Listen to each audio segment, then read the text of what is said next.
যুবক জিন্দিগি বদলাও, দিবা নিশির ফিকির আমার, জিন্দিগি চেঞ্জ করেন, জীবন চেঞ্জ করেন, ফজরের নামাজে অভ্যস্ত হন। আল্লাহর কসম বন্ধু, ফজরের নামাজ যে পড়বে না সে ইমাম মাহাদিকে খুঁজে পাবে না, সে দাজ্জালের অন্তর্ভুক্ত হবে। এটা হাদিস। মাহাদি পাবে না, দাজ্জালের অন্তর্ভুক্ত হবে। এই সমস্ত মাথার সেলুন কাটিং চুল যেগুলো উঁচা, সামনে বড় বড় চুল, এদিকে চুল নাই এদিকে চুল নাই, সব দাজ্জালের চুল। বিশ্বাস করো, একেবারে পরিষ্কার হাদিস, মুসলিম শরীফের হাদিস।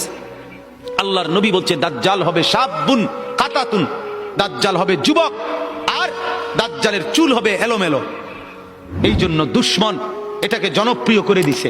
এদিকে নাই এদিকে নাই, ওইদিকে নাই, এখান দিয়ে নাই, এখান দিয়ে ফেলাই দিছো, ওইখান দিয়ে উঁচা করে রাখছো, সামনে দিয়ে ঝাঁকড়া বানায় রাখছো। কি করছো বাপ? কোনোদিন জিজ্ঞাসা করলা না এটা কার থেকে নিলা? কি এটা? এটা কি মডেল নিলা? সেলুন থেকে বুঝি মানুষে মডেল নেয়, নাফিদ বুঝি ডিজাইনার হয়? হ্যাঁ, এটা বুঝি এটা রুচি হইলো? হ্যাঁ, কি পড়লা বন্ধু?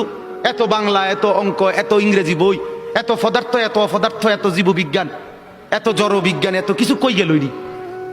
এরপরে সব থুইয়া নাফিতের থেকে গিয়া ডিজাইন আনলা। কথা বলেন না কেন? নাফিত থেকে কেন ডিজাইন আনলেন? নাফিত কেন সাজাই দিবে মুসলমানকে? মুসলমানকে সাজাবে তো রাসূলুল্লাহ সাল্লাল্লাহু আলাইহি ওয়াসাল্লাম। এক সাহাবী বলছেন নবী কেমন ছিল জানো?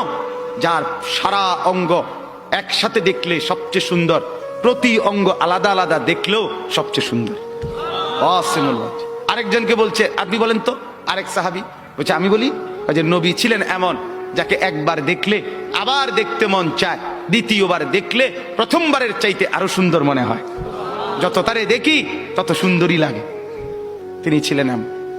আল্লাহ তাআলা মেরাজে, এই যে এই মাস, 7 আসমানের উপরে আরশে আজিমে আল্লাহ তাআলা নবীকে নিয়ে গেলেন। যখন আরশের উপরে আল্লাহ তাআলা রাসূল সাল্লাল্লাহু আলাইহি সাল্লামকে দাঁড় করাইলেন, এইবার আল্লাহ বললেন, বন্ধু কোনানে আনছি জানেন? আপনি জানেন কোথায় আনছি আপনারে? কয় যে আপনি যখন ছোটবেলায় জন্ম নিছেন, ছোট্টবেলায় ফেরেশতাদেরকে বলছিলাম, ফেরেশতারা আমার বন্ধুকে কোলে নাও, নিয়া আমার সৃষ্টির পূর্ব থেকে পশ্চিম পুরা দিগন্ত ঘুরাও, আমার গোটা সৃষ্টিকে বলো যে তারা যেন দেখে বন্ধু আমি কেমন বানাইলাম।